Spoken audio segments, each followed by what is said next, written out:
3장, 아니 4장 34절 35절입니다. 하나님의 말씀은 마가복음 4장 34절 35절 두 구절 보겠습니다. 그 말씀 우리 다 함께 짧으니까 다 함께 공독하죠. 시작. 비유가 아니면 말씀하지 아니하시고 다만 혼자 계실 때 그 제자들에게 모든 것을 해설하시더라. 그날 저물 때 제자들에게 이르시되 우리가 저편으로 건너가자 하시니. 아멘. 오늘은 보통 설교자들이 본문으로 삼기 힘든 그런 두 구절을 연결을 시켰습니다. 그러니까 성경에서 보면은 34절과 35절이 이렇게 나눠져 있죠. 끊어져 있죠. 전혀 다른 본문이라고. 그런데 이 본문을 나눌 때 편의상 나눈 겁니다. 내용상 편의상. 그래서 대충 이 본문을 최초에 나눌 때 이 나누신 분들이 사건의 구성에 따라서 이렇게 편안하게 나눴는데 실제로 그 속뜻으로 이렇게 나누지는 않았죠.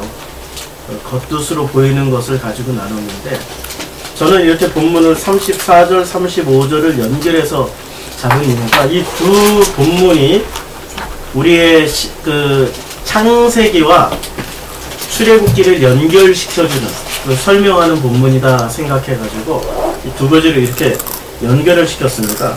우리 본문 번역에서 보면은 34절에 비유가 아니면 말씀하지 아니하시고 다만 혼자 계실 때 그 제자들에게 모든 것을 해석하시더라라고 이렇게 말씀하시는 것을 우리는 익숙하게 듣고 알아왔습니다.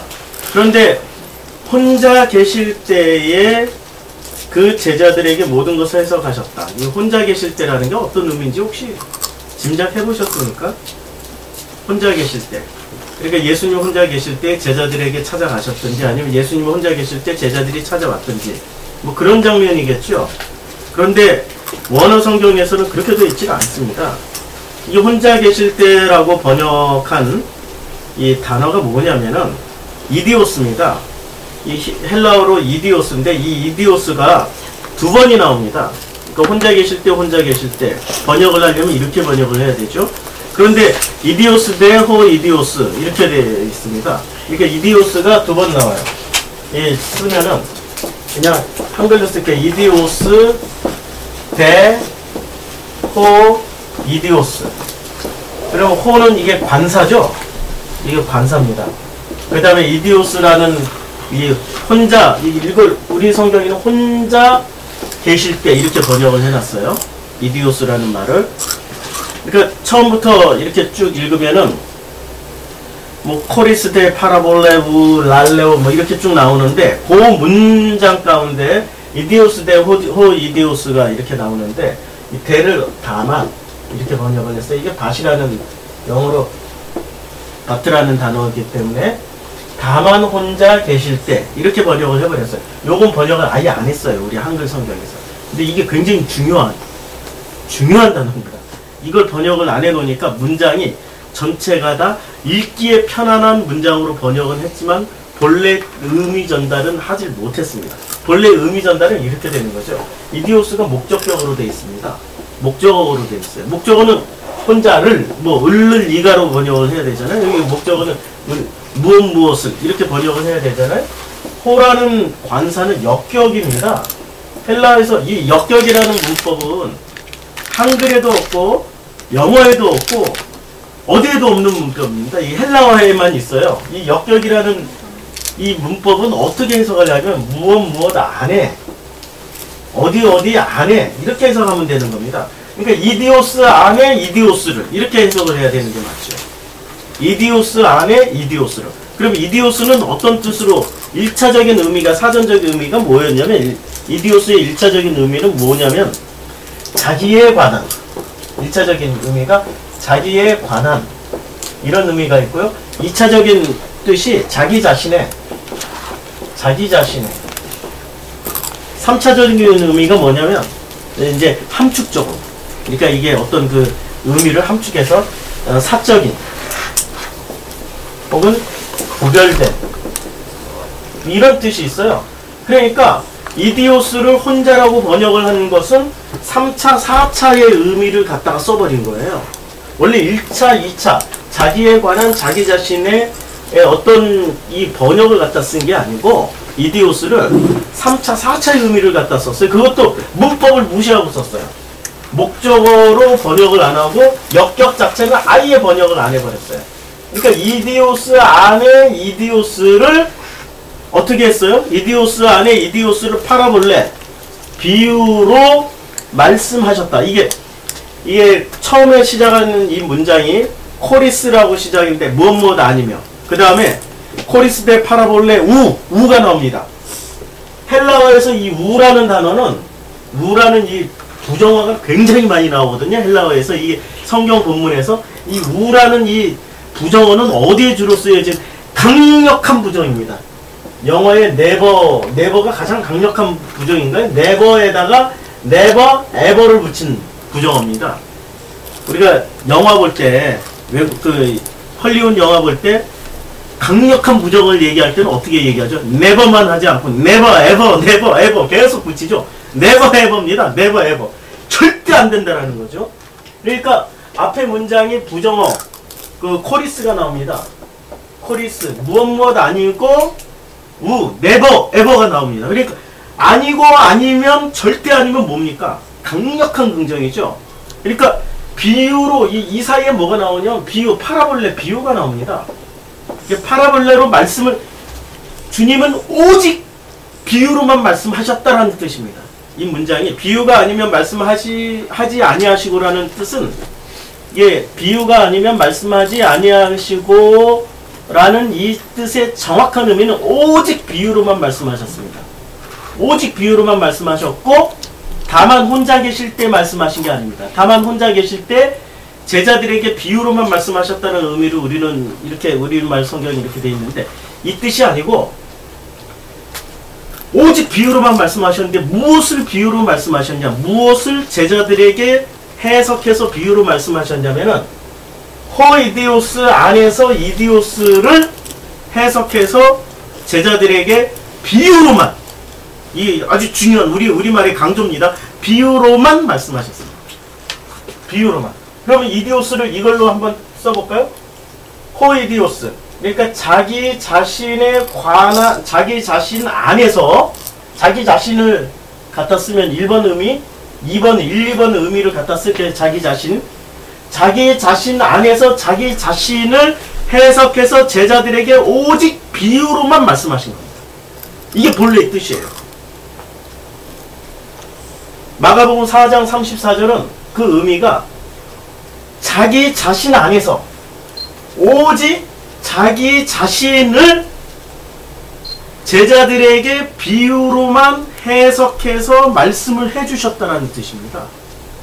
그러면 우리 한글 성경하고 비교하면은 비유가 아니면 말씀하지 아니하시고 다만 혼자 계실 때라는 말하고는 많이 다르죠. 이게 무슨 말이냐면 자기 자신 안에서 자기 자신을 설명을 하신 겁니다. 이걸 다른 말로 하면은 이게 바로 성경입니다. 성경은 뭐죠? 성경은 사람이 하나님에 관해서 쓴 게 아닙니다.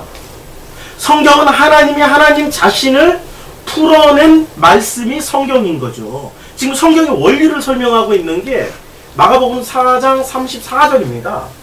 성경은 하나님이 하나님을 쓴 것입니다. 하나님이 하나님 안에서 하나님을 풀어내서 저술한 기록이 바로 성경이 되는 거죠. 이게 기본적인 성경에 대한 관점입니다. 오늘 그것을 설명하신 거죠. 그래서 오늘 설교 제목이 성경은 하나님이 예수님 안에서 그리스도를 설명한 책이다. 이 말씀이 좀 이렇게 딱 읽자마자 이해가 되시는 분들이 있으면은 참 복받으신 분들입니다. 이 굉장히 많은 내용들이 들어가 있는 거거든요. 성경은 뭡니까? 우리는 성경을 자유주의 신학자들에 의하면 성경은 인간이 여러 세대에 걸쳐서 인간이 어떤 편집 의도를 가지고 하나님을 설명한 책이다 라고 생각을 하는 게 자유주의 신학자들입니다. 그래서 그 자유주의 신학자들은 성경을 어떻게 합니까? 이거는 하나님 말씀이야. 이거는 하나님이 말씀하신 게 아니야. 이렇게 구분을 하지요. 구분을 해서 성경을 어떻게 하죠? 하나님의 말씀만 놔두고 하나님 말씀 아닌 것을 이렇게 삭제를 해내는 작업들을 했습니다. 1900년 초에. 근데 삭제를 하고 나니까 성경 66권 중에 남는 게 불과 한두 페이지밖에 안 남더라고요. 그래서 그 흔적이 그대로 들어온 게 어디냐면, 그 흔적이, 자유주의 신학의 흔적이 그대로 들어온 게 바로 이 성경, 우리가 가지고 있는 성경입니다. 빨간 글씨와 까만 글씨로 구분해놨죠. 빨간 글씨는 누구의 말씀? 예수나 하나님이 말씀하시는 것은 전부 빨간 글씨로 해놨어요. 그리고 하나님이 말씀하시지 않은 것은 전부 다 까만 글씨로 해놨습니다. 이게 자유주의 신학의 영향을 가진 거죠. 왜 나눠요? 성경에서 성경을 이런 식으로 해석하면 되는 거죠. 이디오스 대 호이디오스. 예수님 안에서 그리스도를, 이게 지금 전부 다 이게 이디오스가 예수를 설명한 거죠. 근데 예수는 누구로 오신 거죠? 말씀이 육신이 돼서 오신 분이죠. 요한복음 1장 14절. 말씀이 육신이 돼서 오셨으니까 예수의 본래의 정체는 누구죠? 말씀이시죠. 말씀을 다른 말로 하면 뭐가 됩니까? 그리스도죠. 그리스도가 말씀이신 하나님이시고 예수는 성육신 하신 하나님이시고, 우리는 그렇게 해석을 하면 되는 거죠. 성경은 전부 다 예수와 그리스도의 관계를 다 설명해 놓은 겁니다. 창세기부터 계시록까지 놀랍게도 예수와 그리스도와의 그 관계를 설명해 놓으신 책이 바로 성경입니다. 그래서 이렇게 설명하면 돼요. 호이디오스를 그리스도 안에서 예수를 가지고 설명한 책입니다. 성경은. 그러니까 성경에서 빨간 글씨, 까만 글씨 나눠가지고 이게 구분 지을 이유가 없죠.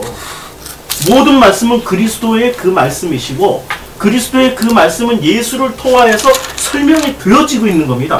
그래서 구약 성경에서 말하고 있는 모든 선지자들이, 예언자들이 말하고 있는 내용은 누구를 예언하고 있죠? 오실 예수를 얘기하고 있잖아요. 오실 메시아 그분을 얘기하고 있잖아요. 그래서 구약 성경 전체는 예수를 얘기하고 있고, 이디오스를 얘기하고 있고, 그 이디오스가 드디어 오셔서 누구 안에서 설명을 하고 있죠? 호이디오스, 그리스도 안에서. 그리스도 안에서 사람들에게, 제자들에게 지금 설명을 해주고 있는데 무엇으로 설명을 해주고 있습니까? 파라볼레, 비유로 설명을 해주고 있습니다. 이 비유로 설명을 해주는데 그 비유가 뭐냐 이거지. 이제 제가 지난주에 설교했죠. 비유라는 거는, 이거 과자 하나를 가지고도 과자 맛있다 이렇게 하면은 이건 비유가 아니죠. 이 과자는 무엇같이 생겼지? 보름달같이 생겼어요. 그러면은 이게 비유가 되는 거죠. 지규표. 근데 이 과자는 먹어보니까 아삭아삭하고 바삭바삭한 게 마치 뭐라고 해야 되나? 새우깡 같아. 비유를 잘 못하겠네. 새우깡 같아. 이렇게 하면 이게 또 비유가 되는 거예요. 근데 이걸 비교를 하는 거예요. 이 과자와 귤을 비교를 해보니까 귤은 나무에서 따는 거고 과자는 공장에서 만드는 거예요. 이건 비교죠. 비유와 비교는 엄연히 다릅니다. 그런데 주님이 비유로 말씀하신 거예요. 무엇을 비유로 말씀하셨죠? 그리스도를 예수로 비유해서 말씀하신 겁니다. 성경의 가장 핵심적인 원리는 이 그리스도를, 이디오스, 예수라는 비유로 설명을 하신 겁니다. 예수가 비유예요. 이해가 되세요? 예수가 비유이십니다. 이분 전체가, 비유라는 말은 또 다른 말로 하면은 상징이죠. 메타포죠. 이 메타포, 상징이라는 게 무슨 뜻입니까? 열쇠라는 뜻이죠. 비밀을 풀어낼 수 있는 열쇠입니다. 호이데오스를 풀어낼 수 있는 열쇠가 이데오스, 그리스도를 풀어낼 수 있는 열쇠가 예수.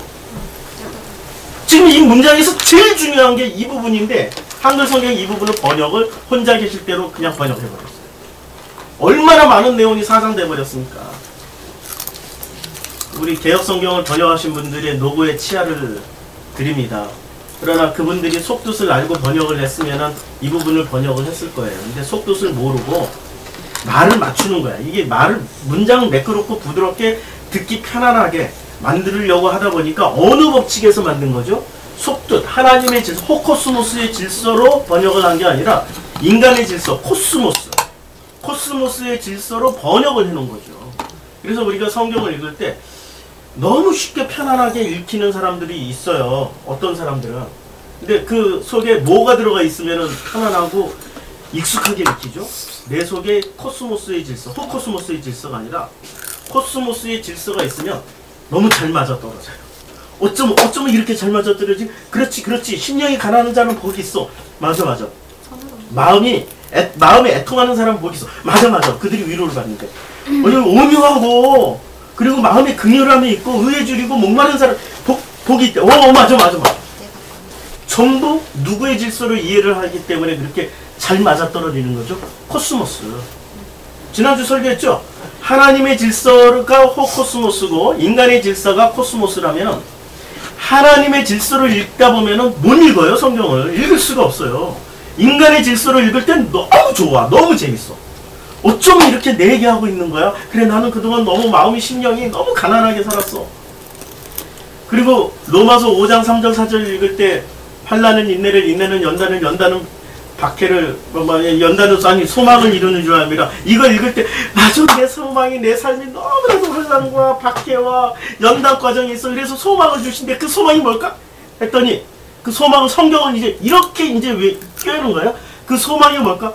그 소망은 믿음이래. 그 믿음은 바라는 것들이 실상에 보이지 않는 것들의 증거래. 히브리서 11장 1절이죠.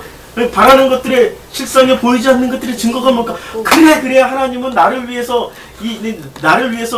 하나님은 나를 너무 사랑하셔가지고 내 이 고난과 연단과 이 환난을 모든 것을 통하여서 나에게 믿음이라는 소망을 주셨어. 그 믿음은 뭐지? 바라는 것들의 소망이니까 내가 바라는 게 뭘까?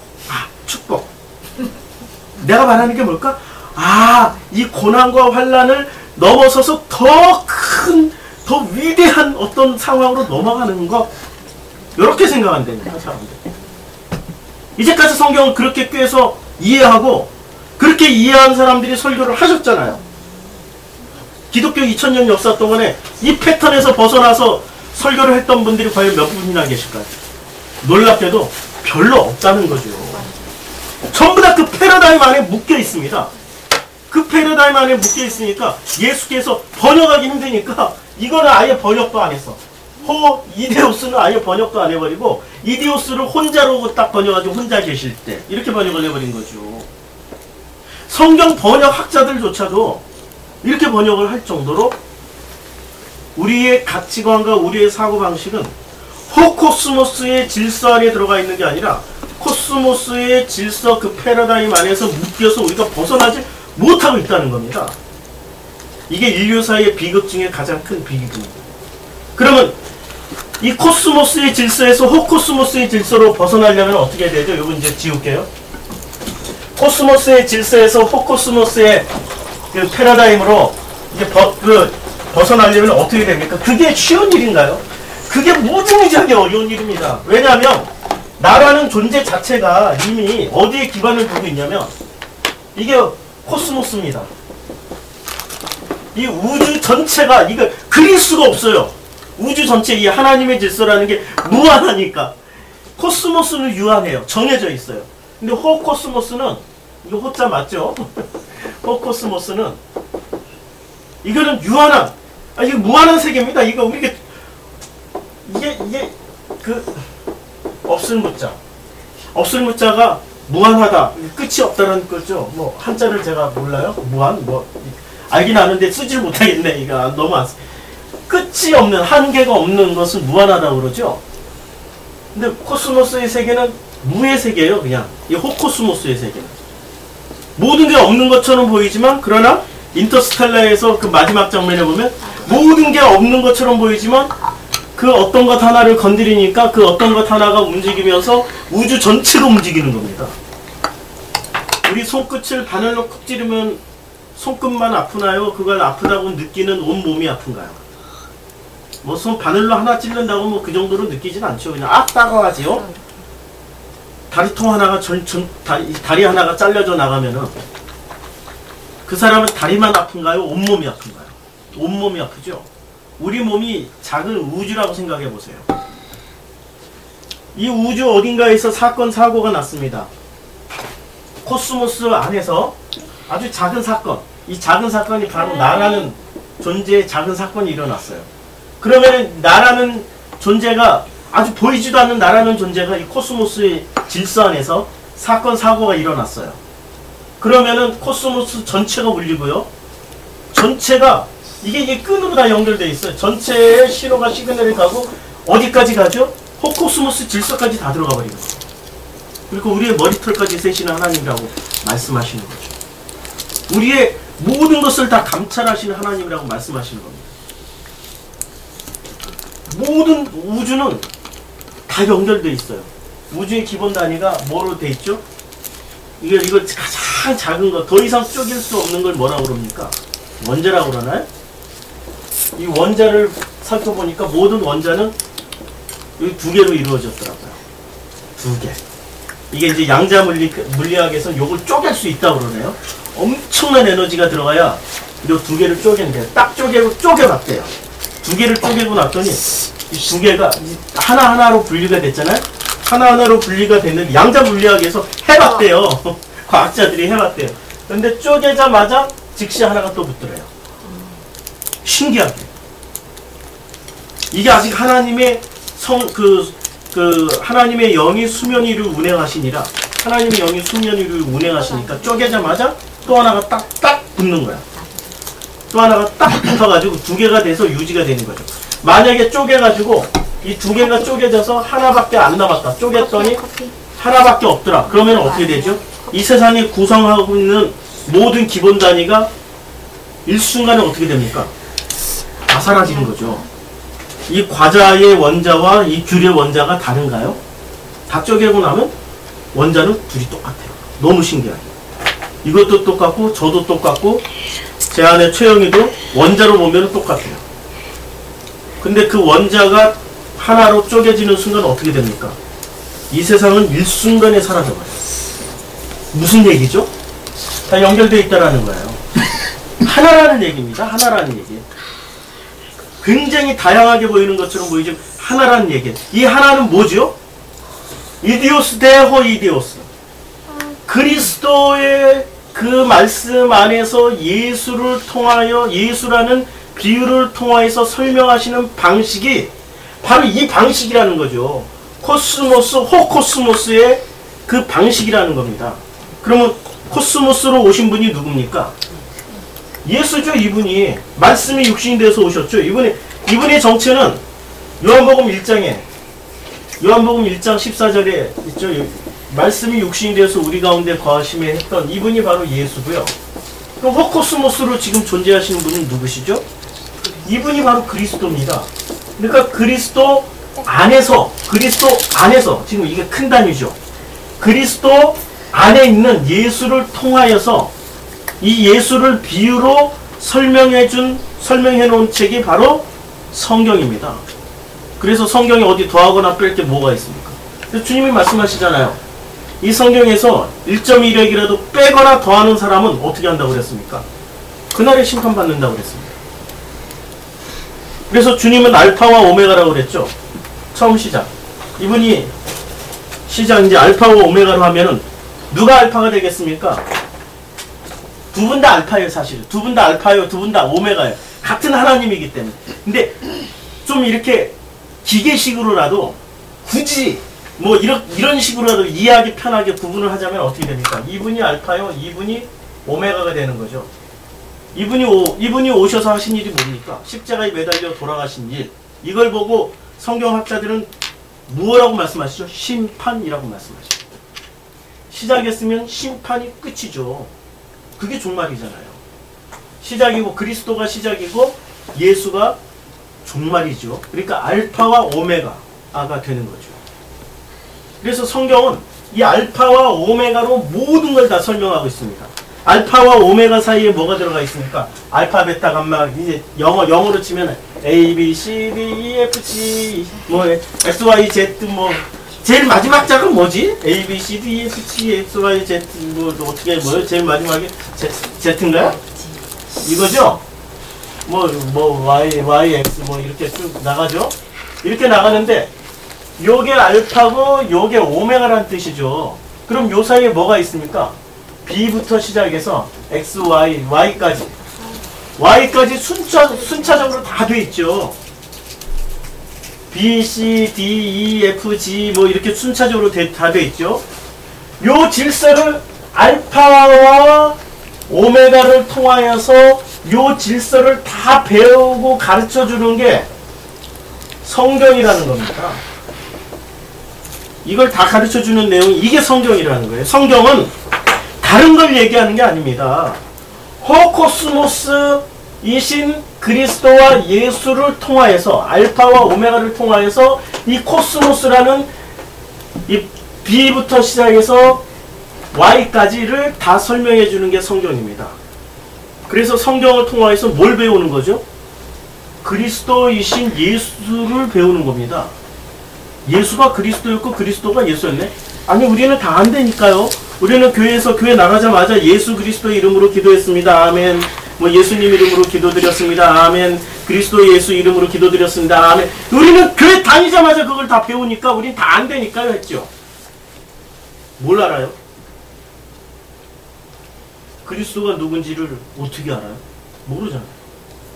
그냥 예수가 그리스도고 그리스도가 예수라는 그 관계성만 알지 실제 내용은 모르잖아요.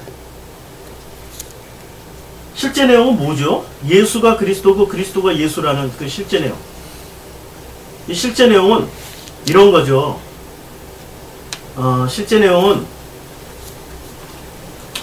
성경 창세기 1장에 보면은 굉장히 많은 내용이 나옵니다. 창세기 1장에 한번 창세기 1장을 볼까요?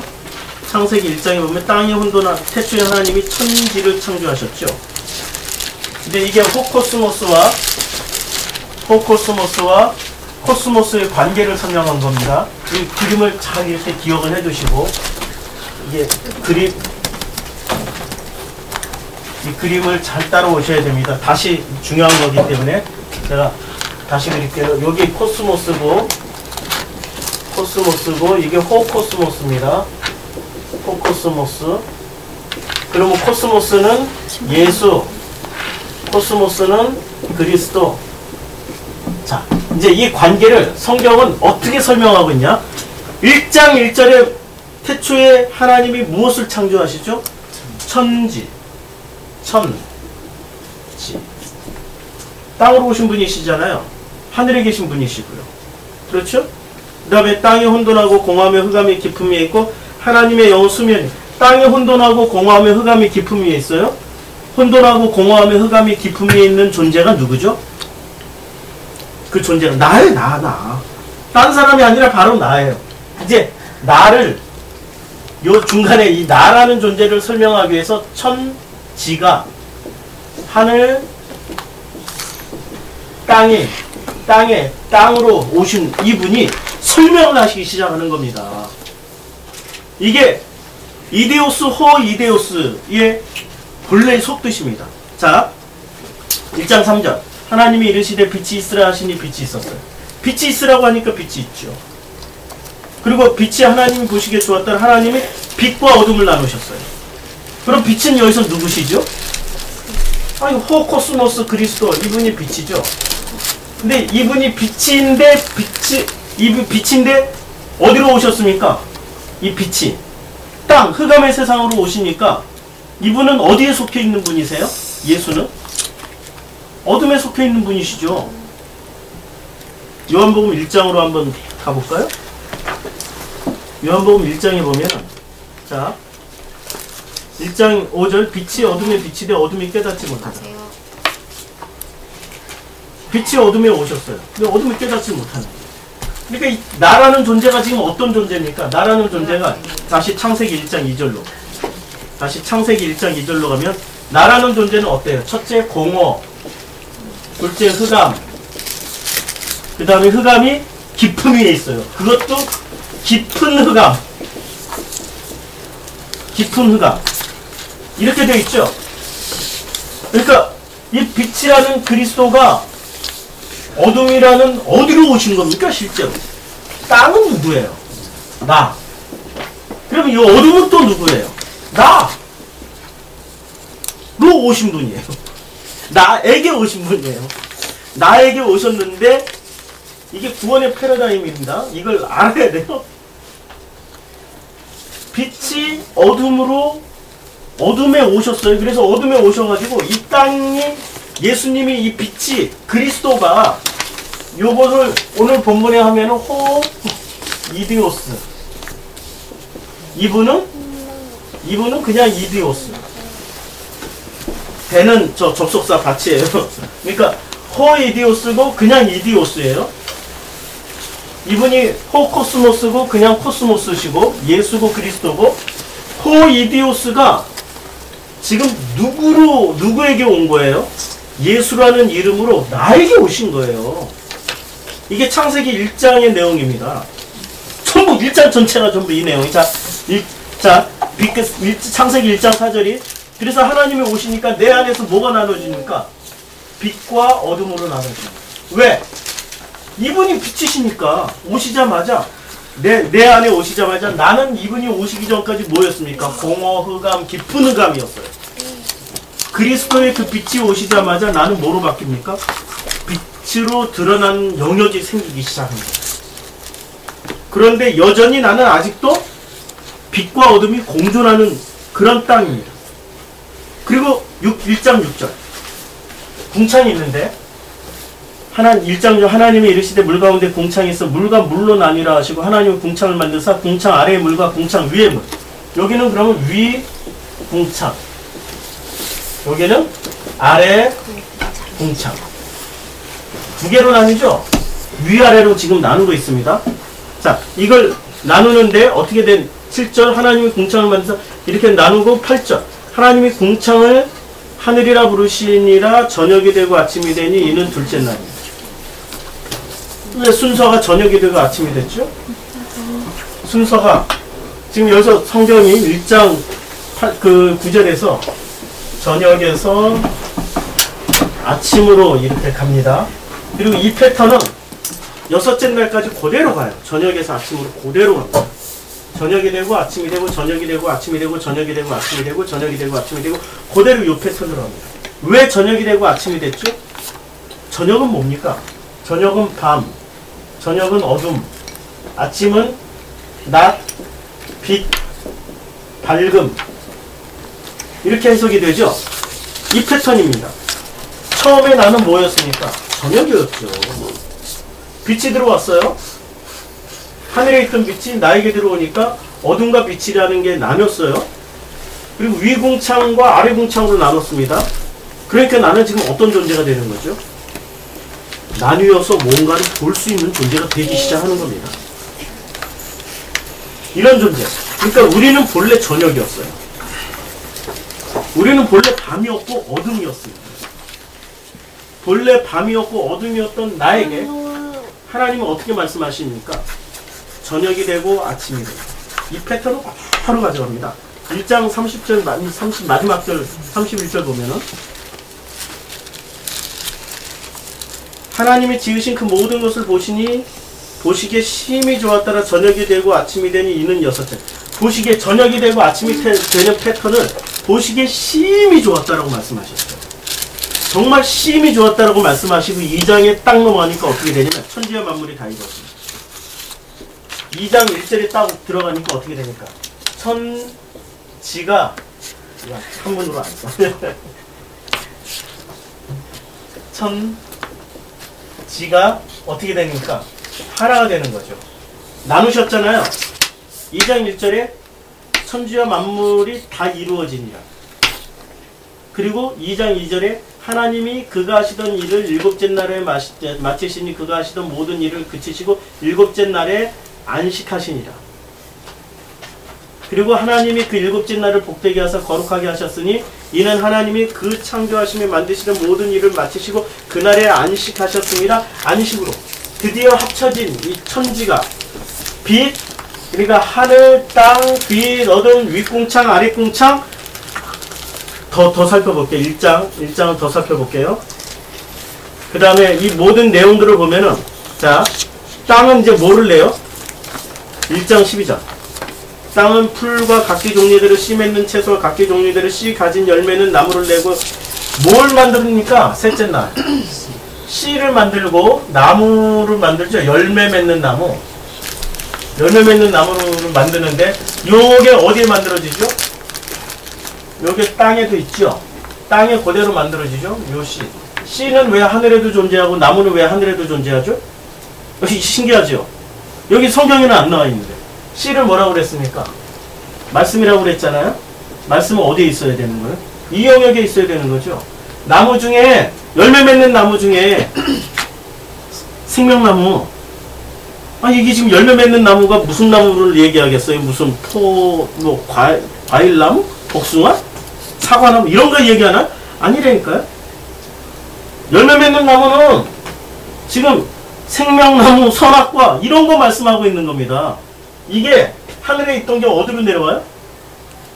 이것을 하늘에 있을 때는 이런 이름이 있지 않았겠죠.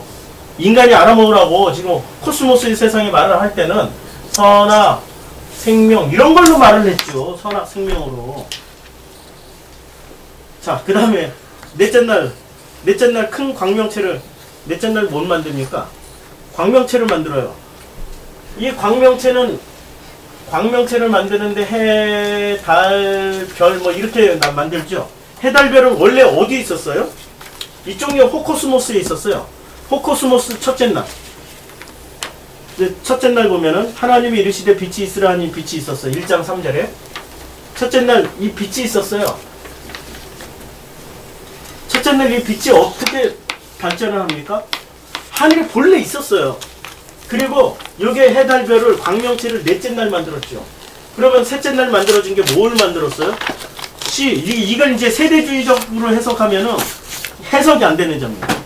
씨 맺는 풀, 나무, 채소가 다 존재하고 있었는데 씨 맺는 것들의 햇볕이 빛이 없으면 어떻게 됩니까? 다 죽어버리죠. 그런데 이들이 살고 있잖아요. 셋째 날 만들어졌던 것들이 안 죽고 살고 있었어요. 안 죽고. 무슨 얘기입니까? 이미 이것들이 살아가는 데는 태양 때문에 살아가는 게 아니라 누구의 빛으로 살아간다는 얘기예요? 하나님의 빛. 이게 1장 3절에 이 빛은 하나님의 빛이잖아요. 하나님의 빛으로 살아가는 거죠. 우리는 그래서 사람이 떡으로만 사는 것이 아니라 하나님의 입에서 나오는 모든 말씀으로 산다라고 말씀하신 그 내용의 비밀이 바로 1장 3절부터 나오기 시작하는 겁니다. 우리는 이 빛 때문에 살아가는 거지 태양, 달, 별 때문에 살아가는 게 아닙니다. 태양, 달, 별은 무엇을 상징하고 있는 거죠? 무엇을 비유로 얘기하는 거죠? 빛을 비유로 설명하기 위해서 해, 달, 별이라는 비유물을, 상징물을 꺼내놓은 겁니다. 그래서 해가 무엇을 상징하는지, 달이 무엇을 상징하는지, 별이 무엇을 상징하는지를 알기만 하면 되는 거죠. 그 모든 것은 무엇을 상징하죠? 빛을 상징하죠. 그런데 그 빛을 상징하는 해를 우리는 숭배해 왔어요. 인류 고대 역사 내내 태양신 종교는 지금도 끊이지 않고 이어지고 있습니다. 달신 숭배는 지금도 끊이지 않고 이어지고 있습니다. 달신의 대표적인 종교가 무슨 종교인지 아시죠? 이슬람교예요. 이슬람교가 달과 뭐를 숭배하죠? 달과 별을 숭배하죠. 그래서 이슬람 깃발은 전부 다 똑같죠. 초승달 그려놓고 별 그려놨잖아요. 달과 별 숭배하는 종교예요. 해, 달, 별을 빛을 설명하기 위해서 끄집어낸 상징물인데 사람들은 이 상징물을 숭배한다 이거죠. 하늘을 설명하기 위해서 땅을 만드셨고 빛을 설명하기 위해서 어둠을 만드셨고 위 궁창을 만들기 위해서 아래 궁창을 만들었는데 사람들은 놀랍게도 이 위에 있는 것들을 알아가려고 하지 않고 아래에 있는 것들을 그저 섬겨버리고 있습니다. 이걸 섬겨버리고 있어요. 여기에 섬겨서 머물러 버리는 것을 뭐라고 그러냐면 이걸 종교라고 합니다. 이것을 세상이라고 하고 이것을 통틀어서 코스모스라고 하는 겁니다. 우리는 이 패러다임에서 벗어날 때 비로소 이걸 볼 수 있는 거죠. 패러다임을 벗어나야 되는 거죠. 이것을 벗어나기 위해서 벗어나라고 주님이 설명하기 위해서 오신 분이 땅, 어둠, 아래 궁창, 씨 뭐 이런 선악 이런 걸로 오신 그분 이름이 예수입니다. 예수. 그리스도이신 그 예수가 오셔가지고 그 그리스도 안에서 당신을 상징으로 여러 가지 메타포로 이 모든 것을 통하여서 이걸 통하여서 위의 것을 설명해 주신 분이 바로 예수라는 거예요. 그분이세요. 그걸 써놓은 책이 바로 성경입니다. 그 얼마나 중요한 책입니까? 이게 속도시고 이게 본질인데 이건 보지 않고 전부 뭐만 보지요? 요 땅의 질서만 보기 시작하는 겁니다. 땅의 질서만 보니까 전부 다 땅의 질서대로 가는 사람들은 뭐를 하죠? 애녹성을 쌓죠. 제일 먼저 한 사람. 에덴 동산에서 추방된 그 사람들이 제일 먼저 한 짓이 뭐냐면 애녹성을 쌓는 거죠. 창세기 4장. 애녹성을 쌓습니다. 그 다음에 또 무엇을 하죠? 애녹성을 쌓은 결과 애녹성을 쌓고 또 쌓고 또 쌓고 하니까 창세기 6장에 심판이 오죠. 애녹성 쌓는 것 때문에 심판이 오는 겁니다. 인간의 질서. 애녹성을 쌓고 그 안에서 무슨 짓을 하죠? 애녹성을 쌓고 두발가인은 동철로 문화를 만들어내고 뭐 야발은 무슨 퉁소를 문화 예술 문화로 인류를 보다 요 아래 땅에 있는 요 영역에 있는 이것을 보다 아름답고 우아하고 멋지고 부드럽게 여유있게 만들어버리고 두발가인은 과학기술로 편안하고 윤택하고 아름답게 만들고 또 하나는 뭐를 만들었죠? 동물을 치죠? 동물. 짐승. 양을 치는 자들 한번 사장에 한번 볼까요? 사장에 보면은 사장에 드디어 이제 아내와 동침하여서 18절에 이제 뭐 여러 사람을 낳습니다. 여러 사람을 낳는데 자 4장 20절부터 직업이 나옵니다. 야발은 장막에 거주하는 가축을 치는 자. 가축을 왜 칩니까? 애녹성을 쌓더니 애녹성이 이게 도시라는 뜻입니다. 도시. 거대 도시에 먹거리 공급해야 되잖아요. 이게 먹거리가 그냥 이렇게 주변에 돌아다니는 양 몇 마리 무슨 소 몇 마리 잡아서 되겠습니까? 그렇게 공급한다고 되겠습니까? 여기에 몇만 명이 살면 하루에 몇만 마리의 양과 닭과 소가 들어가야 돼요. 다 합쳐서. 이게 공급이 되어줘야 되는 거예요. 이게 대규모 목축업이 시작되는 거죠. 도시가 생겼으니까 도시 자체가 우리가 뭐 농업형 도시라면 상관이 없는데 농업형 도시가 아니라 거대 성을 쌓다니까 애녹성 도시를 건설하고 빌딩 건설하고 그러면은 먹거리가 공급되어야 됩니다. 그래서 야단은 야발을 낳았으니 야발이 가축을 치는 자. 요게 지금 다 한 세대에 이루어진 겁니다. 이게 아버지가 아들 낳고 아들이 손자 낳고 손자가 또 손자의 손자를 낳고 손자의 손자 이렇게 낳는 게 이게 전부 다 지금 누가 살아있을 때입니까? 가인이 살아있을 때, 아담이 살아있을 때 일어난 일이죠. 이게 누가 죽고 아담이 죽고 가인이 죽고 일어난 이런 일이 아닙니다. 900살까지 살던 시대였으니까. 그 안에 다 일어난 거예요. 그 안에 일어난 일이니까 우리가 이제 입체적 개념을 가지고 생각을 해보면은 과학기술이 이렇게 만들어 나가는 거죠. 그 다음에 그의 동생은 유발인이 어떻게 됩니까? 수금과 퉁소. 이게 문화, 예술 쪽으로 사람들을 도시에 사는 사람들이 이제 잉여 노동이 잉여 시간들이 생겨나는 거예요. 노동력에 좀 자유로우니까. 뭐가 발전해요? 그럼 영화 산업도 발달하고 텔레비전 드라마도 더 세련되어져야 되고 기왕이면은 지난번에 나왔던 소녀시대보다 더 쌈박한 무슨 언니 시대가 나와야 이렇게 좀 더 집중하고 인생은 아름다워 이 세상은 참 편하고 좋아 살만한 세상이야. 영화관에 갔더니 내가 좋아하는 그렇게 눈물 나오는 그런 영화도 많이 나오고 그렇게 또 멋지고 재미나는 그 모험 영화 SF 요새는 뭐가 어드벤처인가? 무슨 이상한 영화 있더라고요. 무슨 전에는 슈퍼맨만 가지고도 됐는데 이제 슈퍼맨, 배트맨 다 합쳐서 뭐 어벤져스 군단이 나와야 해결이 되고 점차 이걸 해결해주는 그 뭐나 이 야발이죠. 아니 유발이죠. 유발. 그 다음에 신라는 두발가인을 낳았으니 22절 구리와 쇠로 여러가지 기구. 구리와 쇠를 다룰 줄 알았어요. 벌써 이때 우리가 진화론에 사로잡혀가지고 무슨 이 시대에 구리와 쇠가 있냐 없냐 이런거 지금 성경은 호이디오스 안에서 이디오스가 설명하는 거죠. 파라블로 비유로 설명하는 겁니다. 무슨 진화론이니 어쩌니 이런 관점으로 보는 게 전부 누구의 관점이에요? 자유주의 신학자들. 근데 자유주의 신학자들이 제 개인적으로는 보수주의 신학자들보다 낫어요. 이 패턴은 그래도 설명을 하고 있고, 보수주의 신학자들은 요것만 얘기를 하는데, 이거 무시한 이거는 뭐가 되죠? 영주주의가 돼요. 아주 위험한. 세대주의 신학은 거의 대부분 그들이 인정하긴 싫어하지만 제가 보는 관점에서 그분들이 영주주의세요. 세대주의, 오직 문자로만 해석하시는 그분들이 영주주의일 가능성이 매우 높습니다. 이것을 무시하면 안 된다니까요. 이분이 예수님이기 때문에 무시하면 안 돼요. 이분을 통하여서 이분을 설명하는 거죠. 이분이 비유로 오신 거예요. 그러니까 나는 누구예요 지금? 정확하게 말하면 나는 지금 누구에게 이디오스 중에 이디오스 대 이디오스 중에 나는 이디오스예요? 이디오스예요? 이디오스지요.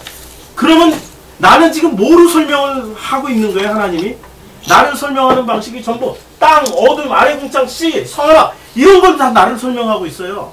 이 세상의 역사 전체가 뭐를 설명해주고 있어요? 나를 설명해주고 있는 거라니까요. 나를 통하여서 뭐를 깨달아가는 겁니까?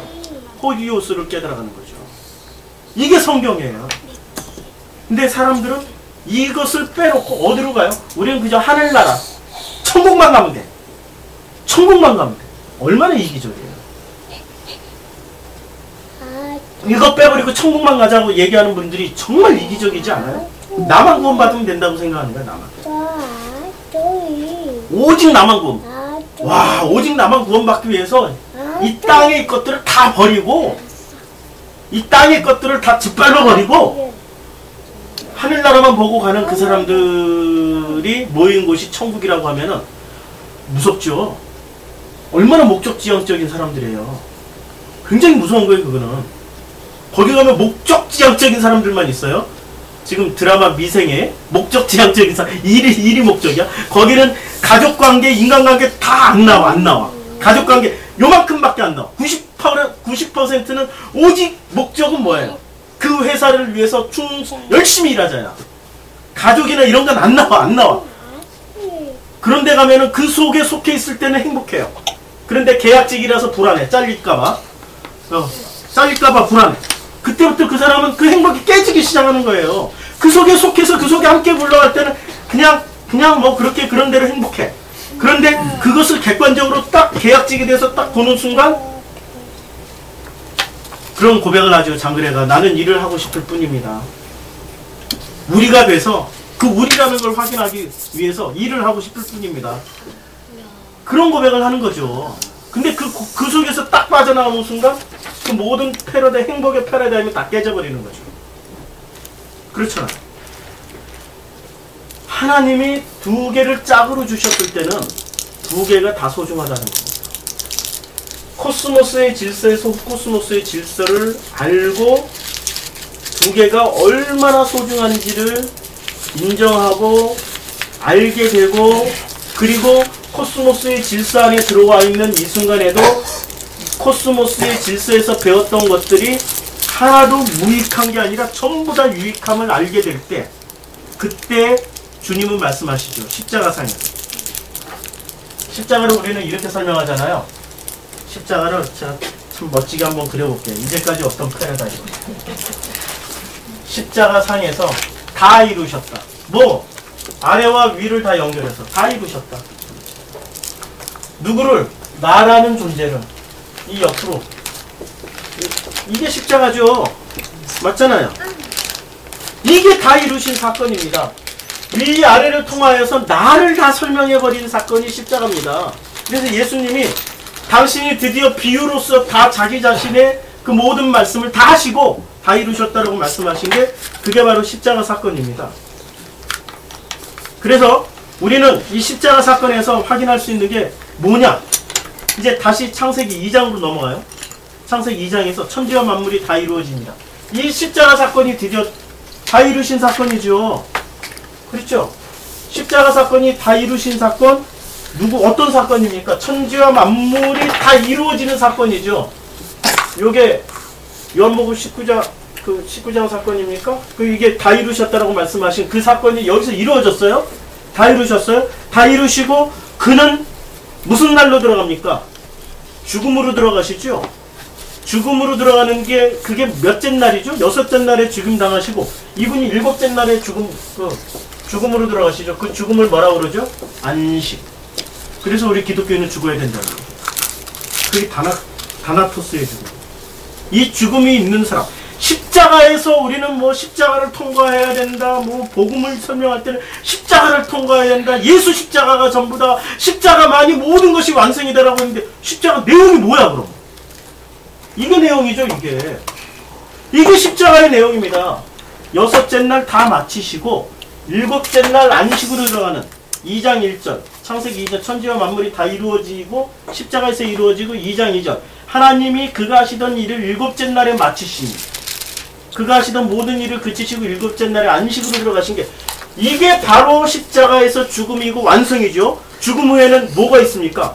드디어 천지가 창조될 때 2장 3절 하나님이 그 일곱째 날을 복되게 해서 거룩하게 하셨으니 무엇을 거룩하게 하신 겁니까? 실제로 이것이 하나가 되는 날 안식으로 들어가는 날 내가 죽는 날 이게 죽음의 의미입니다. 내가 죽는 날 이것을 복되게 하사 거룩하게 하셨으니 이는 하나님이 그 창조하시며 만드시던 모든 일을 마치시고 그날에 안식하시고 그리고 언제 부활하셨습니까? 안식 후 첫날이니까 8일째 부활하셨죠. 8일. 이 8일이 어디서 나오죠? 창세기 6장 보세요. 창세기 6장에 보면은 창세기 6장에 이 그 방주에 들어가는 인간이 나옵니다. 사람이 전부 다 누구 들어갑니까? 방주에. 자, 6장 10절에 세 아들을 낳았으니 셈과 함과 야벳이라. 그래서 셈, 함, 야벳. 셈, 함, 야벳을 낳고 18절 그러나 너와는 내가 내 언약을 세우니 언약을 세웠어요 이미. 언제 세웠어요? 창세기 1장 2장을 통해서 벌써 다 세우셨어요. 그 언약은 뭐예요? 너는 내 아들들과 내 아내와 내 며느리들과 함께 그 방주에 들어가고. 아들들이 누구죠? 노아의 아들들. 그렇죠. 우리는 최소한 방주에 들어가려면 뭐가 돼야 되죠? 아들이 되든 며느리가 되든 둘 중에 하나는 돼야 돼요. 우리는 결혼관계로 설명해 줬잖아요. 아들과 결혼하는 그 여자가 되든지 그 아들이 되든지 둘 중에 하나예요. 방주에 들어가는 조건은 둘 중에 하나입니다. 아들이 되든지 며느리가 되든지. 그러면은 아들도 되고 며느리도 되는 방법도 있죠. 그건 뭐예요? 둘이 하나가 되는 거죠. 이것을 알게 된 사람은 아들이라고 그러고 이것을 알게 된 사람은 며느리라고 그런 겁니다. 그래서 이 숫자를 다 합치니까 모두 몇이 돼요? 8명이죠? 이게 뭐라고 그러나? 이게 배선자가 한문은 그렇죠. 배에 8명의 식구가 탄 거죠. 그래서 이것을 배에 8명의 이게 팔자 맞나요? 식구가 탄 거죠. 구원의 원리예요. 이게 방주의 원리예요. 8일째. 그러니까 안식 후 첫날이니까 8일째로 들어간 사람은 드디어 뭐가 된 거죠? 8일 전까지는 전부 누구였어요? 8일 전까지. 안식 후 첫날 전까지는 이 땅에 오셨던 예수님은 예수님이셨어요. 맞죠? 근데 안식 후 첫날 부활하신 그분의 이름은 뭐가 됩니까? 그리스도가 되신 거예요. 그리스도 예수. 그리스도 안에 있는 예수. 그렇죠? 이렇게 돼야 이걸 구원이라고 하는 겁니다. 안식 후 첫날. 그래서 8이라는 숫자가 성경에서는 구원의 숫자예요. 7은 안식의 숫자. 안식으로 들어가는 죽음의 숫자. 안식이라는 게 우리는 죽음을 참 이 고대인들부터 지금까지 죽음을 고통, 저주 이렇게 생각하는 부류들이 있어요. 여기에 속해 있는 분들은. 그런데 여기에 속해 있는 분들은 죽음을 뭐라고 생각합니까? 완성이라고 해요. 다 이루셨다라고 해요. 그렇죠? 인류 역사 전체 패턴이 이렇게 설명하고 있어요. 인류 전체 패턴이. 그 죽음은 뭐죠? 결국에는 안식, 완성 다 이루시고 8일째로 넘어가는 겁니다. 제가 오늘 35절까지 다 설명해 드리려고 그러는데 더 할까요? 이게 하다 보니까 시간이 많이 가가지고 1시간인데 근데 좀 더 할게요. 이게 이 패턴인지 알으셨죠? 이게 바로 구원의 패턴이에요. 이게 기독교의 기본 입장인데 우리는 호코스모스만 가지고 기독교라고 얘기를 했고 아니면 거꾸로 자유주의 신학은 코스모스만 가지고 기독교라고 얘기를 했죠. 다 이루신 사건은 우리는 모르는 거죠. 뭘 다 이루어? 그냥 예수 십자가만 주구장창 외우고 암기하면 구원받는 줄 알았어. 예수 십자가, 예수 십자가, 십자가 복음만이 전부 다. 거기다가 그것도 모자라가지고 요새는 부활 신앙을 가져야 된다고 그러고 부활 신앙만이 전체다 그래가지고 그 교회 가면은 막 부활은 얼마나 부활로 자기가 삶이 변화됐고 내가 인생이 변화됐고 내가 이제까지 뭐 알코올 중독 끊었고 마약 중독 끊었고 뭐 이런 간증들로 막 넘쳐나. 그런 간증들로 넘쳐나요. 그런 간증들로. 그게 뭐 얼마나 대단해. 아니 그런 거는 이슬람도 다 한다니까. 그런 간증하는 건 이슬람 지역만 지나와봐요. 얼마나 그런 간증. 거기는 이슬람 진짜 겉으로 보기에는 얼마나 클린한 데인데요. 제가 남아공에서부터 시작해가지고 아프리카를 쭉 종단해서 올라왔잖아요. 그 북이집트까지. 그러니까 남아공이 최남단 국가고 이집트가 북단의 최북단 국가인데 제가 지나온 국가가 남아공, 짐바브웨, 모잠비크까지는 기독교 국가예요. 에티오피아도 기독교 국가였는데 에티오피아부터 아니 그 탄자니아 이제 탄자니아부터 어떻게 되냐면 탄자니아부터 이게 기독교 대 이슬람이 반반씩 섞여요. 에티오피아도 기독교 국가였어요. 100% 기독교 국가였어요. 그런데 지금 기독교 인구가 45%로 줄었고 그 이슬람 인구가 55%로 늘었어요. 이게 불과 50년 만에 사회주의 권력이 늘어서면서 확 바뀌어버렸어요. 역전이 됐어. 사회주의 권력이 가난하고 못살게 만들어버리니까 사람들이 그 이슬람이 들어와가지고 구제사업을 엄청 하거든요. 전 그 아디스 아바바에 있으면서 깜짝 놀랐어. 금요일만 되면은 어느 집 가게 앞에는 사람들이 막 줄을 서요. 옛날 우리 아버지 말로 나래비를 사. 나래비를 샀는데 이 사람들이 왜 줄을 서나 보니까 전부 다 손을 이러고 있어. 가가지고 동전 몇 입 받아와요. 장사하는 사람이 자기의 장사하는 그 부의 일부를 가난한 사람 구제하는 대로 나를 잡아서 구제를 해줘. 누가 오든지 간에 그 돈을 다 줘. 그럼 그 사람들은 그 돈 받아가지고 몇 끼 식사를 해결을 해요. 누가 그런 선한 행동하는 이슬람교인들이 하더라고요. 교회 앞에 갔더니 이 껍틱교회 에티오피아 껍틱교회 2000년 역사를 가진 거예요. 솔로몬의 그 시바의 여왕이 가서 유대교를 알았고 그 다음에 그 아디스 아바바에는 유대인들 많아요. 흑인 유대인들. 이미 솔로몬 시대 때부터 유대의 씨가 퍼져가지고 게다가 빌립 그 사도행전에 보면 간다게의 내시가 그 6월절 지키고 돌아가는 길에 빌립의 전도를 받아서 그때 세례받고 기독교인이 됐어요. 그러니까 기독교의 역사가 굉장히 깊은 나라입니다. 이게 이 시커먼 나라지만 그러나 굉장히 문명화되고 5000년 이상의 역사를 가지고 있습니다. 그 역사를 문화 문명을 보면은 놀랍습니다. 우리 한국 참 자랑스러운 나라지만 그런 데 가서 보면은 조금 이렇게 미치게 되는 것도 있어요. 굉장히 뛰어난 문화 문명을 가졌던 그런 나라, 그 나라의 기독교인들이 이슬람의 선한 행위 때문에 불과 50년 만에 역전돼 버렸어요.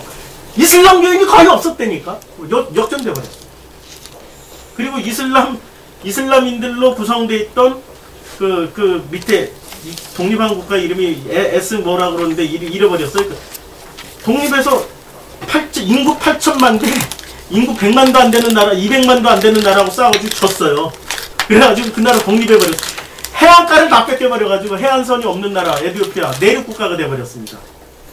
그게 불과 몇십 년 동안에 일어난 일이에요.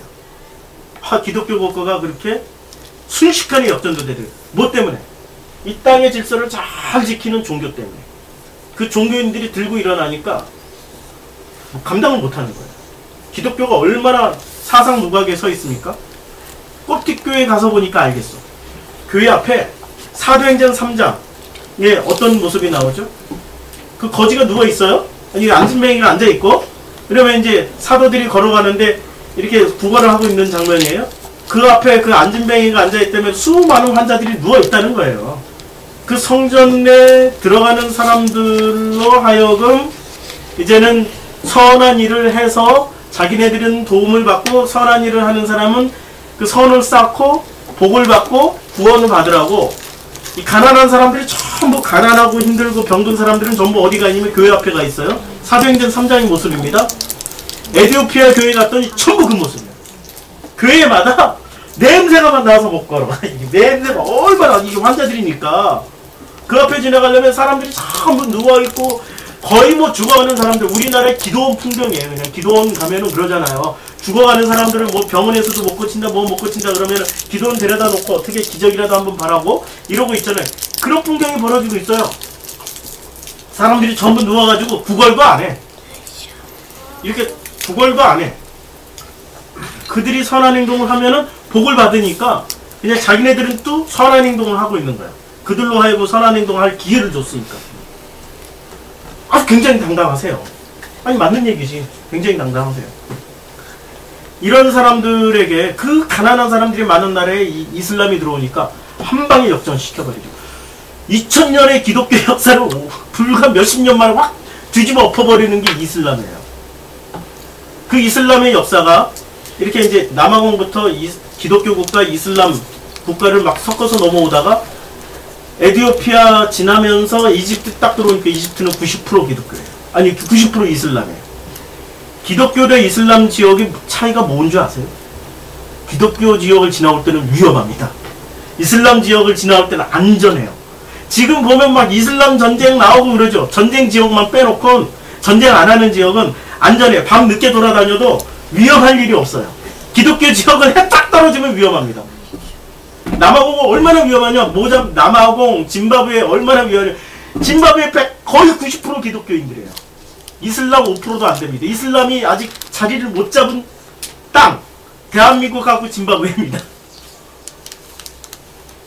그만큼 이 이슬람이 뿌리를 내릴 수 없을 만큼 강력한 기독교 국가예요. 저녁에 신호등에 빨간불이 있어요. 한적한 곳입니다. 사람들이 없고. 그런데 빨간 등이 있으면은 가다가 우리는 차가 딱 서야 되잖아요. 횡단보도 앞에서는. 못 서요. 그냥 지나가야 됩니다. 만약에 거기서 서 있다가 잠깐 그 서 있는 한 30초 사이에 그 길가에 시커멓잖아. 안 보여. 진짜로. 앞에 걸어가다 안 보여요. 안 보여. 그 사람들이 툭 튀어나와서 총들이 되고 다 털어가 버리니까 좌우 살펴서 차가 안 오면 그냥 달려야 됩니다. 교통도 안 잡아요. 그거. 잡을 수가 없죠. 그렇게 불안한 나라입니다. 길을 걸어갈 때도 20m마다 뒤를 돌아봐야 돼요. 누가 나 쫓아오나 안 쫓아오나. 짐바브웨에서는 이게 습관이 돼 있어. 이게 습관이 돼 있어가지고 저랑 아내랑 길을 걸어갈 때도 제가 수시로 하기를 해요. 이게 짐바브웨에서 몇 년 있는 동안에 이게 기독교 국가 내에서의 그 불안함이 이게 몸에 배어가지고 멀건 대낮에 스웨덴 여성 2명이 관광객이에요. 스웨덴 여자들은 얼마나 키 큰지 아시죠? 키가 보통 180이에요. 체격도 좋아요. 멀건 대낮에 대로변입니다. 우리나라로 치면 종로통 한복판을 걸어가다가 골목길에서 흑인 애들이 싹 끌어들여가지고 몽땅 다 뺏고 팬티만 입혀서 내보내버렸어요. 어디로 갔겠어요 이 사람들이. 그 골목길이 제일 번화가에 제일 번화가 있는 그 길에 한국 대사관이 있었어요. 어디 가서 도움을 받을 수가 없는 거예요. 짐바브웨 경찰 잘못 들어갔다가는 더 끝장납니다. 잘못 들어갔다가는 오히려 어디로 어떻게 사라지는지 몰라요. 경찰서도 못 가고 어디 갈 데가 없는 거야. 관공서도 갈 데가 없고. 그러니까 한국 대사관을 발견하고 한국 대사관에 왔어요. 한국 대사관에 전해주는 유명한 이야기입니다. 멀건 대낮에. 그게 기독교 국가였어. 근데 이슬람 국가는 정말 편하다니까. 한밤중에 돌아다녀도 그럴 일이 없어요. 왜? 이 질서를 철저하게 지키는. 기독교는 이 질서도 지금 다 잃어버렸어요. 지금 기독교가. 여기 질서도 잃어버리고, 그러니까 코스모스의 질서도 잃어버리고 호코스모스의 질서도 잃어버리고 호이디오스도 잃어버리고 이디오스도 잃어버린 거예요. 뭐만 남았어요? 기독교가 축복, 가장 이기적인 축복, 잘 사는 거, 나 잘 되는 거, 내 가족 잘 되는 거, 요것만 남았어요. 요거 목적주의적 이기적인 그것만 남았어요. 그 기독교에서 뭘 배우는 거예요? 배울 거 하나도 없죠. 그러니까 기독교인들이 우리가 한때 1000만 명이라고 그러는데 실제 내부로 들여다보면 800만도 안 돼요, 이제는. 선교사 숫자는 계속 늘어나고 있는데 실제로 제가 선교사 사역을 해봤어요. 더 이상 말씀 안 드릴게요. 가슴 아픈 일입니다, 지금. 그분들이 가서 지금 뭘 하고 있는지. 차라리 한국에 오셔서 선교하세요, 지금. 그게 가장 바람직한 일이에요. 한국에 와서 선교하고 그분들이 가끔 나가서 관리해 주시면 돼. 거기서 하시는 일도 똑같아. 그분들이 뭐 나가서 선교하는데 관리만 해요, 그냥. 이렇게 제일 안전한 집에서, 제일 비싼 집에서, 제일 안전한 집에서. 왜냐면 총알 날라오니까. 자기는 살아야 되니까. 목적은 뭐야? 나는 내가 살아야 뭐 선교를 할 수 있지 않을까요? 뭐 이러면서. 제일 안전해서, 제일 비싼 집에서, 제일 비싼 돈 들여가지고, 시큐리티 엄청 해가지고, 그 속에 숨어가지고, 딱 그날만 가서 이렇게 관리해줘. 교회당 지어놓고, 어느 교회에서 다 후원받아서 교회당 지어놓고, 일주일에 한 번 가서 관리만 해준다니까? 그러면 교회당, 제가 모잠비크에 가서 봤어요. 그 부천에 큰 감리교회 세운 그 이름도 그 교회 이름 따가지고 그 교회. 아니, 모잠비크에 한글로 된 돌 무슨 교회가 있다니까? 엄청 큰 교회? 한글 간판이 있어요? 저는 이게 이제 독립군이라 혼자 막 돌아다니면서 다 체크를 해봤어요. 텅텅 비었어요. 내부를 이렇게 내려보니까 다 도둑 맞고 없어요. 문짝도 한쪽이 떨어져 나갔어요. 주일만 가서 이렇게 얼굴 빠꼼 내밀고 주일만 사람들 다 불러 모아. 그리고 웅짝구장하고 막 사람 사진 찍고 비디오 찍고 보내줘. 주중에는 유령의 집이에요. 그게 무슨 교회예요? 관리만 하는 거. 둘 다 잃어버려서 그랬습니다. 그 어느 곳에도 소망이 없고 오직 소망이 누구한테만 있는 거예요? 나에게만 있는 거예요.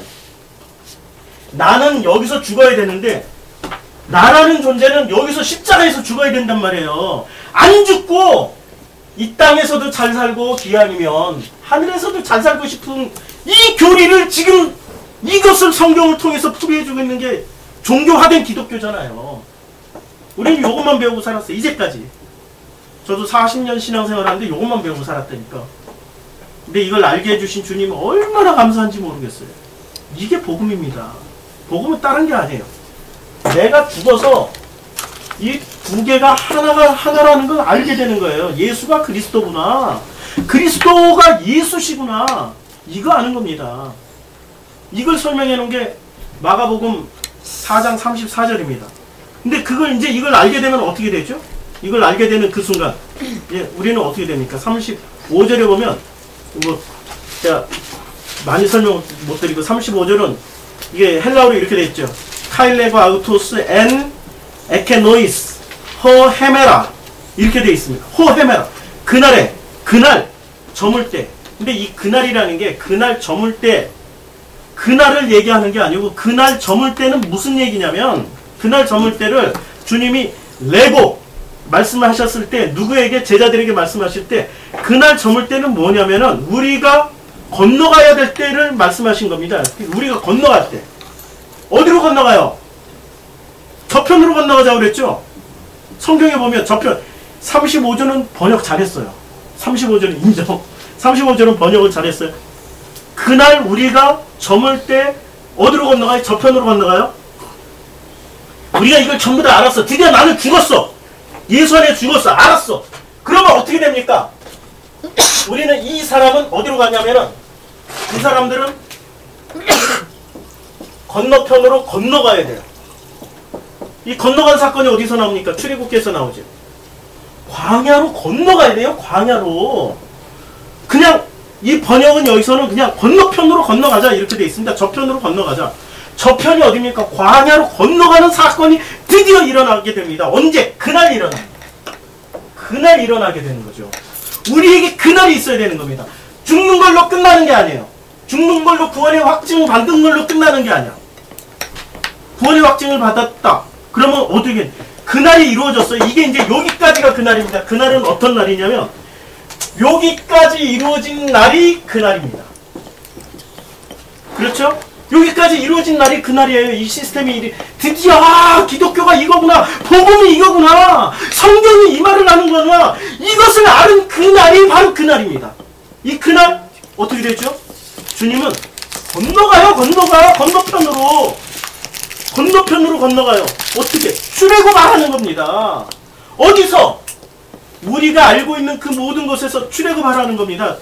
유튜브에 그런 동영상 뜨지요. 영어로. 그 어느 목사님인지 제가 이름을 자꾸 잃어버린 Run! 도망가십시오. 교회로부터 피하십시오. 세상에 그분이 그런 소리고. 교회로부터 도망가십시오. 교회로부터 피하십시오. 교회로 도망가라는 게 아니라 교회로부터 도망가라는 얘기예요. 그런 설교도 다 하시는 목사님이 계세요. 너무 놀라웠어요. 무슨 얘기입니까? 종교화된 교회로부터 떠나세요.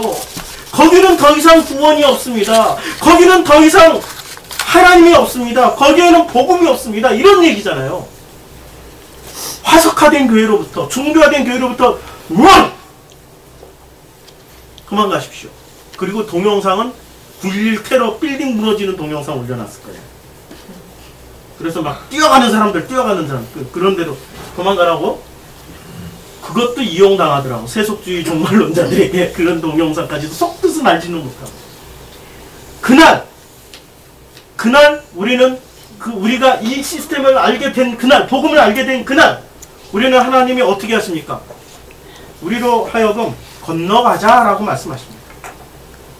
건너가자.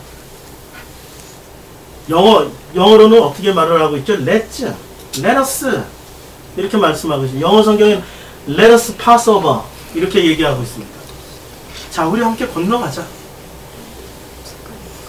그 다음부터 이게 누구한테 쓰는 얘기? 친구가 된 겁니다. 같은 존재가 된 거예요. 친구가 된 거예요. 동급이 된 겁니다. 친구예요, 친구. 그러니까 주님이 말씀을 어조로 확 바꾸십니다. 34절과 35절이 어조가 확 바뀝니다. 그러니까 겉등만 보는 사람은 딱 잘라버리죠. 어조가 확 바뀌었으니까. 다른 사건으로 보는 거죠. 아니에요. 같은 사건이에요. 지금 34절 35절이 이어져서 그래서 그날 건너가는 겁니다. 여러분들이 지금 건너오신 분들이세요. 건너오셔서 무엇을 듣겠습니까?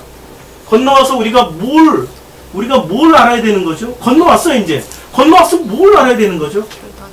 건너온 사람들은 여기는 전부 다 무슨 시스템이죠? 내가 하나님을 섬기는 시스템이죠. 왜? 내가 하나님을 섬기는 만큼 나는 뭘 챙겨가니까. 광야에는 뭘 배우는 거죠? 하나님이 나를 섬기는 것을 배우는 자리입니다. 아니, 사람이 광야에서 한 일이 뭐가 있어요? 아무것도 없어요. 사람이 한 일은 먹을 것을 위해서 노동을 했어요. 입을 것을 위해서 노동을 했으니까. 내 집 월세 내려고 내가 노동을 한 적이 있어요. 전세값 더 올려달라는 집주인 때문에 내가 노동을 한 적이 있습니까? 집을 살려고 노동을 했습니까?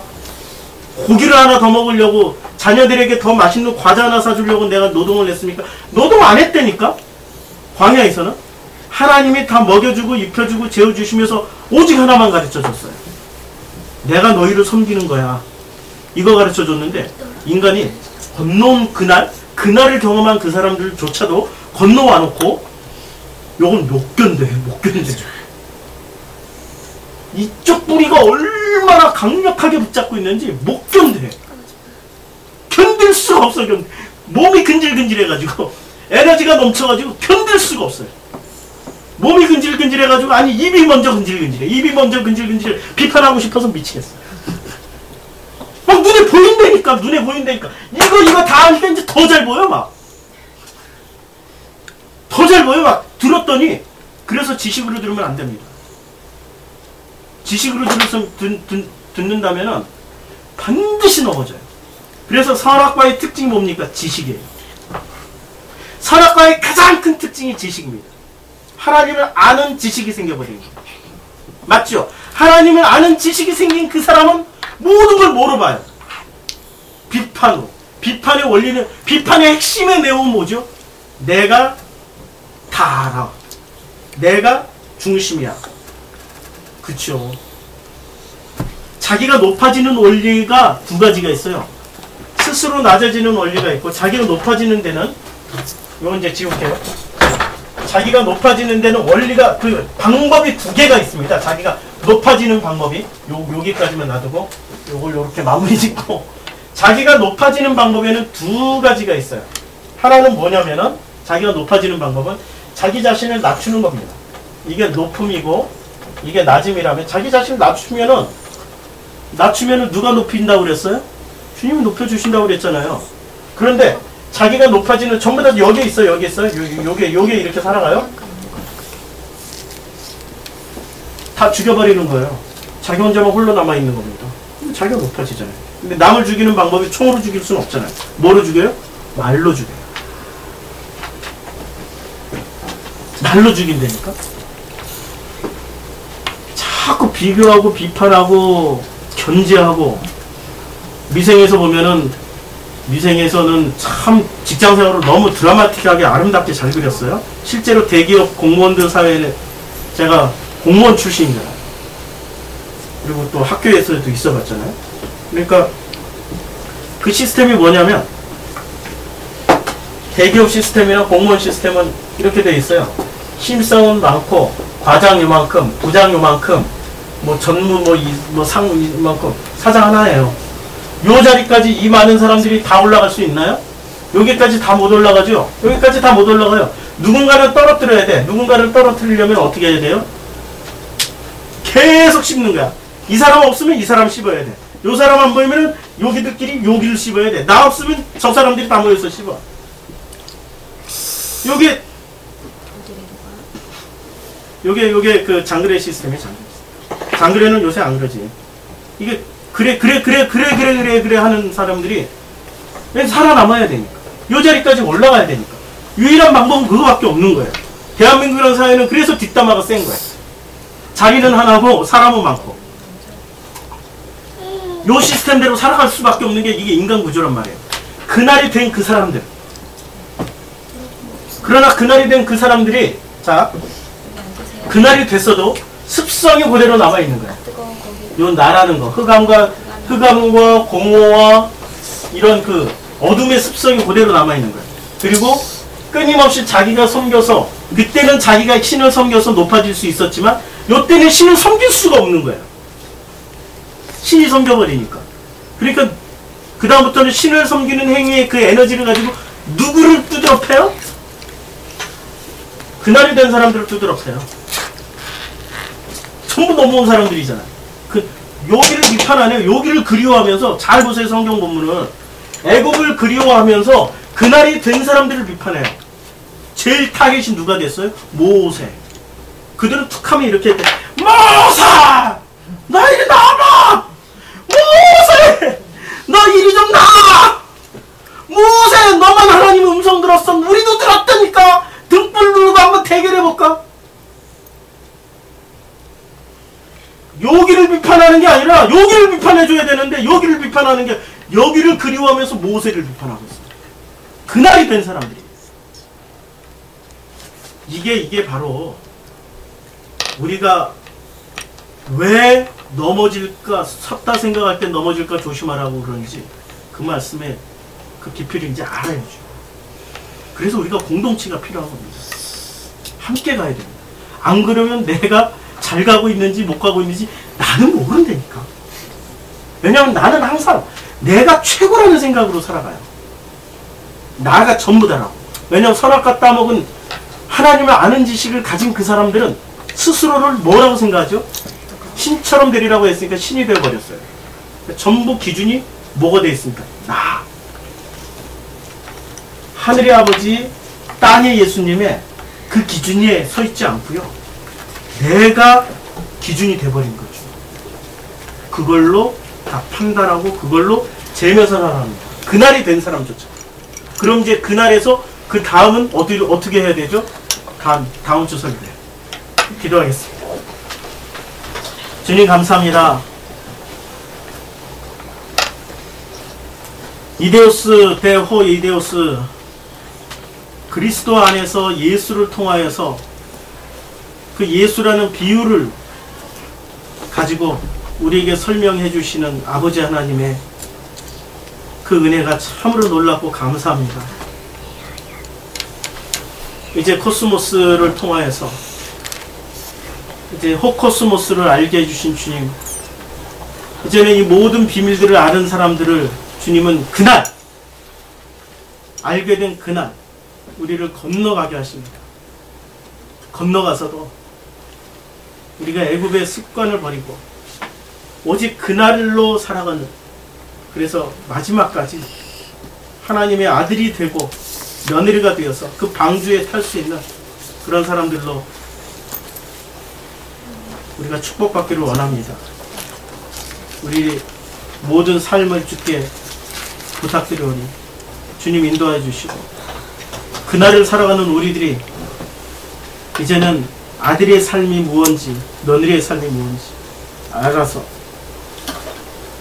이제는 방주 안에서 해야 될 일들을 할 수 있도록 축복해 주시고, 그 일이 오직 아버지의 그 말씀을 전하고 선포하는 일이라는 것을, 그리고 그 말씀을 알아가는 일이라는 것을 알도록 축복해 주시옵소서.